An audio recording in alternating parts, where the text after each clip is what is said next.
नमस्कार प्यारे बच्चों, आज अध्ययन हम प्रारंभ करते हैं चैप्टर 1 विद्युत आवेश एवं क्षेत्र के टॉपिक कूलाम के व्युत्क्रम वर्ग नियम पर आधारित प्रश्न से। यह नियम 1785 में चार्ल्स ऑगस्टीन कूलाम द्वारा दो बिंदु आवेशों के मध्य लगने वाले आकर्षण या प्रतिकर्षण बल के परिमाण को ज्ञात करने के लिए दिया गया था। इस नियम के अनुसार यदि Q1 और Q2 आवेश एक दूसरे से r दूरी पर रखे हैं तो इनके बीच में लगने वाला विद्युत बल इन आवेशों के परिमाण के गुणनफल के अनुक्रमानुपाती होता है और इनके बीच की दूरी के वर्ग के व्युत्क्रमानुपाती होता है और इस बल की दिशा दोनों आवेशों को मिलाने वाली रेखा के अनुदिश अंदर की ओर या बाहर की ओर होती है। यदि आवेश समान प्रकृति के हैं तो बल की दिशा बाहर की ओर होगी और रहेगी इनको मिलाने वाली रेखा के अनुदिश। यदि विपरीत प्रकृति के हैं तो दिशा अंदर की ओर होगी, ये भी इनको मिलाने वाली रेखा के अनुदिश होगी।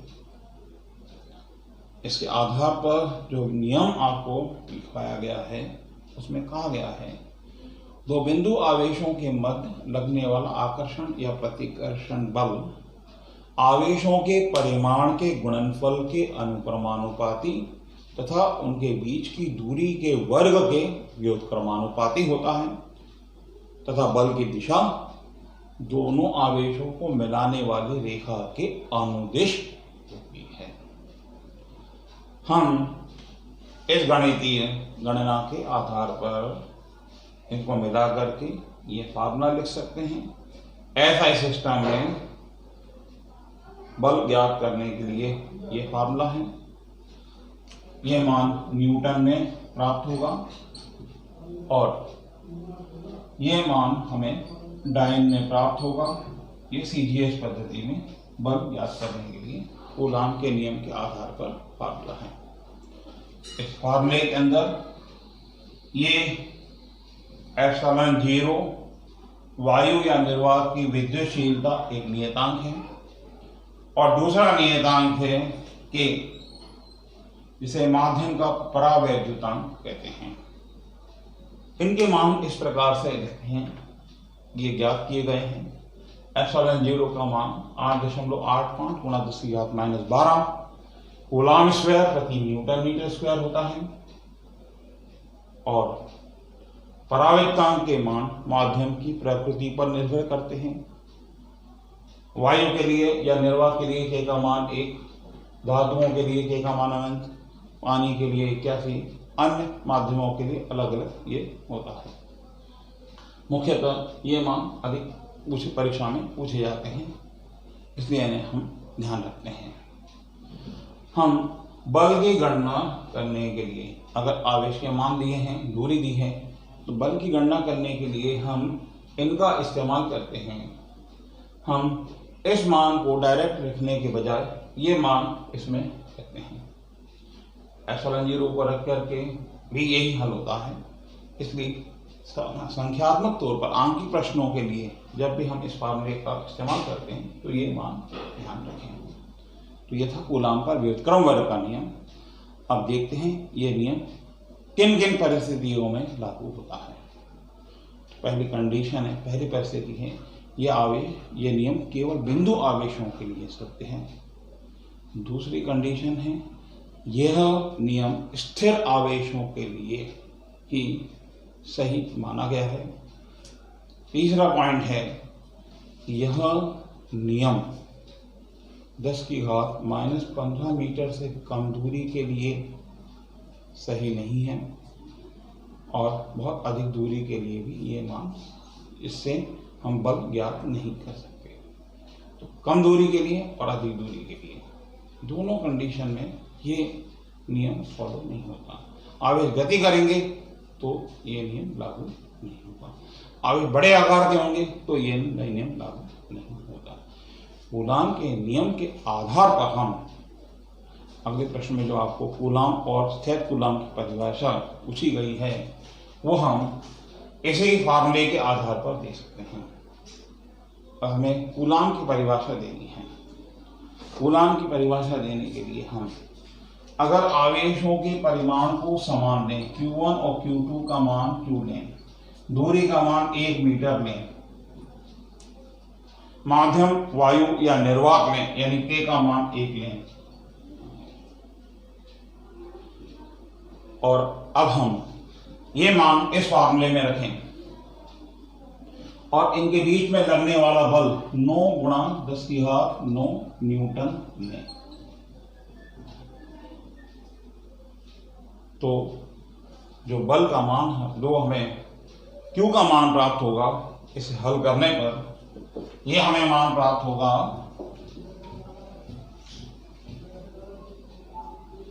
9 गुणा 10⁹,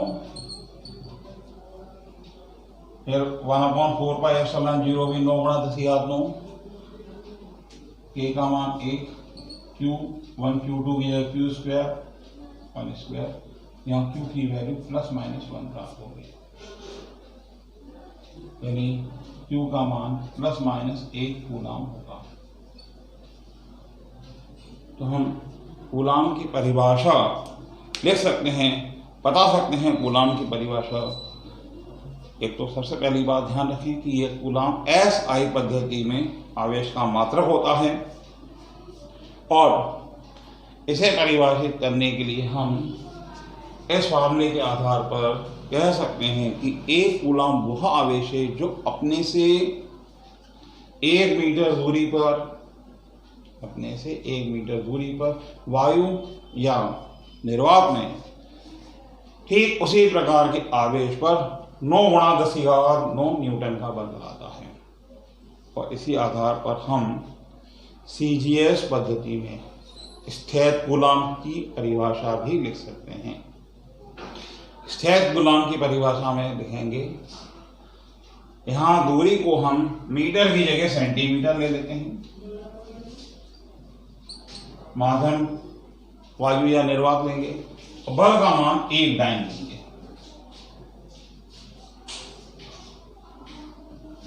यदि हम ये मान CGS पद्धति के फार्मूले में रखते हैं, F = 1/K Q1 Q2/R², F की वैल्यू 1, K की वैल्यू 1, Q1 Q2 के मान समान, R का मान 1, तो Q का मान यहाँ पे भी ±1 आएगा। ये आएगा स्थिर कूलाम। तो स्थिर कूलाम वह आवेश है जो वायु या निर्वात में अपने से 1 सेंटीमीटर दूरी पर सजातीय आवेश पर 1 डाइन का प्रतिकर्षण बल आरोपित करता है। बच्चों, अगला प्रश्न है, विद्युत क्षेत्र क्या है और विद्युत क्षेत्र की तीव्रता क्या है। और उसके बाद में हम चर्चा करेंगे एक बिंदु आवेश द्वारा उत्पन्न विद्युत क्षेत्र की तीव्रता का सूत्र क्या होता है। पहले हम चर्चा करते हैं विद्युत क्षेत्र के बारे में। प्रश्न आपको दिया है, विद्युत क्षेत्र और विद्युत क्षेत्र की तीव्रता क्या होती है। किसी भी बिंदु आवेश के चारों ओर एक ऐसा क्षेत्र उत्पन्न हो जाता है जिसके अंदर हम किसी अन्य आवेश को रखते हैं, तो वो अन्य आवेश इस आवेश के द्वारा प्रभावित होता है। तो हम देखते हैं कि यदि हमने किसी स्थान पर, किसी माध्यम में एक आवेश रखा है, वो बिंदु पर Q, इस आवेश के आसपास एक विद्युत पर्यावरण उत्पन्न हो गया। इसमें हम कोई भी आवेश रखेंगे तो यह आवेश उसके ऊपर विद्युत प्रभाव उत्पन्न करेगा। ऐसा प्रत्येक आवेश के आसपास रहता है। ऐसे क्षेत्र को विद्युत क्षेत्र कहा जाता है। तो क्या है विद्युत क्षेत्र? विद्युत क्षेत्र किसी भी आवेश के आसपास का वह स्थान जहां वह किसी अन्य आवेश को प्रभावित कर सकता है। अब बात करते हैं विद्युत क्षेत्र की तीव्रता की। यदि हम इस स्थान पर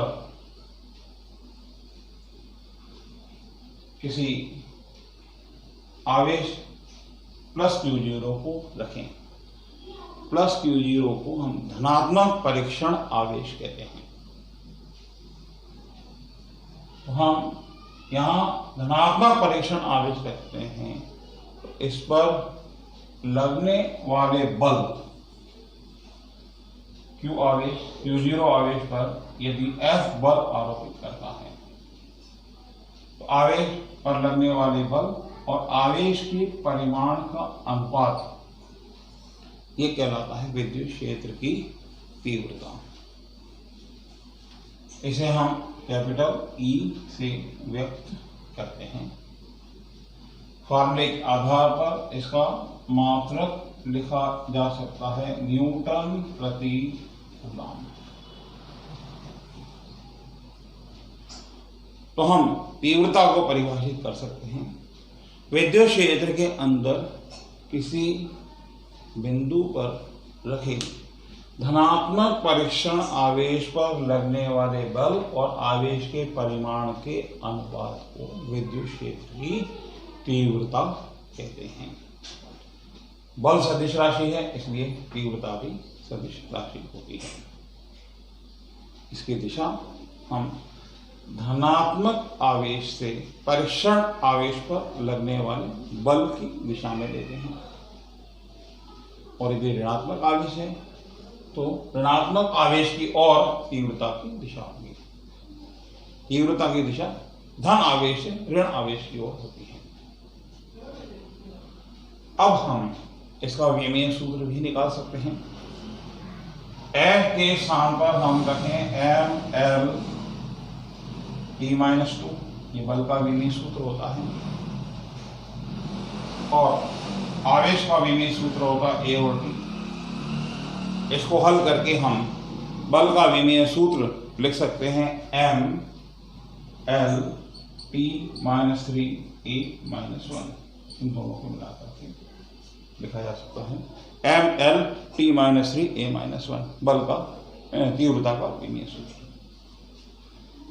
अब हम याद करते हैं बिंदु आवेश के कारण किसी बिंदु पर तीव्रता का सूत्र क्या होगा। मान लीजिए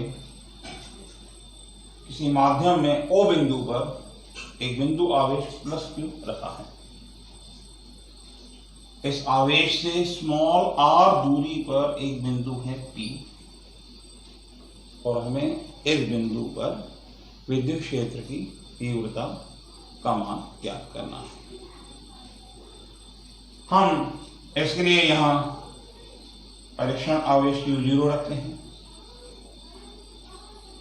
कूलॉम के नियम के अनुसार +Q आवेश Q0 आवेश पर जो बल आरोपित करेगा उसका मान होगा F = 1/4πε0K Q × Q0/r²। इस बल की दिशा O से P की ओर होगी। हमें इस बिंदु पर तीव्रता निकालनी है। तीव्रता का सूत्र है E = F/Q0। हम F का मान इस फॉर्मूले में रखते हैं E = 1/4πε0K Q × Q0/r²/Q0। Q0 से Q0 कैंसिल हो जाएगा, ई का मान आएगा 1/4πε0 के Q/r²। ये विद्युत आवेश के द्वारा किसी विद्युत क्षेत्र में उत्पन्न किसी बिंदु पर तीव्रता के लिए सूत्र है। बच्चों, आज हमने कूलाम का व्युत्क्रम वर्ग नियम समझा है, उसकी सीमाएं समझी हैं। कूलाम के व्युत्क्रम वर्ग के नियम के आधार पर हमने एक कूलाम और एक स्थिर कूलाम की परिभाषा किस तरीके से दी जा सकती है इसके बारे में समझा है, और फिर विद्युत क्षेत्र और विद्युत क्षेत्र की तीव्रता और बिंदु आवेश के द्वारा किसी बिंदु पर विद्युत क्षेत्र की तीव्रता के सूत्र को व्युत्पन्न किया है। इस सूत्र का उपयोग हम एक द्विध्रुव द्वारा उत्पन्न विद्युत क्षेत्र की तीव्रता को ज्ञात करने के लिए करते हैं। आज के लिए इतने ही टॉपिक पर्याप्त हैं। आगे के टॉपिक हम नेक्स्ट वीडियो में समझेंगे। Thank you.